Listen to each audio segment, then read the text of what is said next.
namin sa Dasalanas. Magandang araw po. Bali, ito po yung nasunugan na taga-uli Dasol, Pangasinan yan. Sa pinsan niya sa Hong Kong. Sino? Bali, ito ante. Yung bigas, tapos yung grocery, bali bigay po ng grupo naming Dasolanos Thrillers. Kunting tulong lang to, ante. Ay, napakalaking ano nila sa ganitong ulos. Pinagtatahian yata ito na buhay. Ante ni Ulos. Oo, tamang-tama yung Hindi kasi sige di kwa Hong Kong. Saan po kayo natutulog, ante? Nakikitulog kami doon. Diyan sa lapang, doon sa ano. Nakikitulog kami doon sa Si ante po yung, pamangkin namin. guys, si ante po yung nasunugan ng bahay dito sa uli. Salamat. Tapos, dalawang kumot. Napakalaking halaga na ito. Ante, o, tapos, Samantalang, niya. grabe ang nasunog na kumot ko mga ano ko, ang daming gamit. Pinaghirapan ko sa Taiwan na 24 years. Grabe, ante. Lahat, ayan, dyan Na dito. ano, ante nung nagising kayo, malaki na yung apoy. Wala, maliit pa kung bakit. Ah, Nagising ako kasi parang naidlip lang ako kung hindi 15 minutes.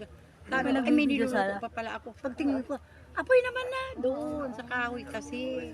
Tapos yung mga dingding doon, kahoy. Oh, Yung mga, kaya mga mabilis, kawayan. mabilis ano. Oo, ano, siguro. apoy. Tapos sabi nila, kasi puro kisa may pintura lahat itong bahay ko. Madali daw.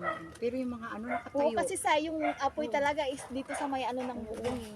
Yung malaking apoy. Pero yung mga baka ano, po may gustong magpaabot po ng tulong kay auntie. Siya po yung nasunugan dito sa Uli Dasol, Pangasinan. Bali, ito guys yung bahay niya na nasunog. Yan, napakalaking bahay. Giniba na lang nila. Tapos, parang dadamputin ko magpapagawa daw sila ng kahit kunting kubo na lang dito. Ano na, blanco na din kayo. mabaglang ko kapal. Kung bakit may tumulong naman dito sa dyan sa banda dyan dahil may balon dyan. Lalong lumaki yung apoy ng ano. Hindi ko malang naalala yung mga blanket ko, ang dami. Binasa sana yun, itinapal daw. Matataranta ka naman. Tsaka nandito sa loob yung mga blanket ko. Wala na pag ano na, critical na situation talaga. Bakit aakit pa ako? Mabla-blanco na. Ang dami kong blanket yung makakapal. Basain daw, itapal lang. Hindi mo maiisip, dalawa lang kami ng manugang ko. Ay, manonood mo pang kasama. Oo, dito ginising ko. Wala ka man lang ante, ano yun, distinguisher? Wala dito, tapos dumating pa nga yung, sabi kasi nila nagkalma kami. Parating na yung ambulansya. Ay yung, Anong oras na yun, ante? ano na yung, sabi nila katawag na daw. Maliwanag na sila. 4 na, maliwanag na.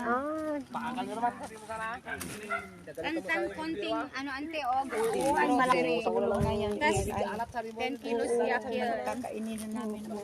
Makaraos ng ilang araw. Nakakaraos na, sabi ko siguro may plano siguro. Opo. Pinabayaan niyang yung natupok lahat yung ano.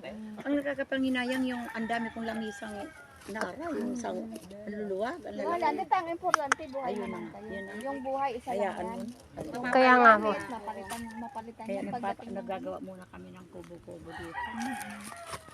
Sabi ko nga, kung ibangon man namin yan, ayoko na magkahoy, puro simento na. Di ba uso naman na ngayon yan?